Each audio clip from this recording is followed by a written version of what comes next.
Rail কর্তৃপক্ষের অসতর্কতা শুধু নয়, আমার মনে হয় এর পেছনে একটা পরিকল্পনাও আছে। কুণাল ঘোষ হচ্ছেন রাজনৈতিক নেতাদের বিরুদ্ধে অন্যতম গুরুত্বপূর্ণ সাক্ষী।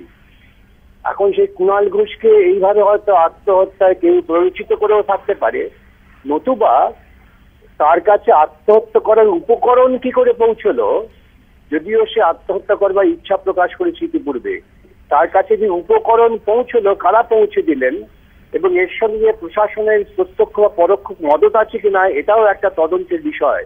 পেছনে একটা সুপরিকল্পিত চক্রান্ত রয়েছে।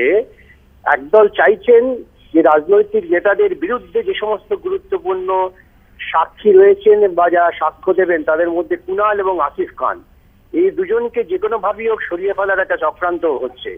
এই সমগ্র বিষয়টাই নিরপেক্ষ তদন্ত হওয়া দরকার এবং তদন্তের ফলে যারা এই সঙ্গে যুক্ত তাদের প্রকাশ্যে এনে বিচার করা দরকার, এইটুকু আমি মনে করি।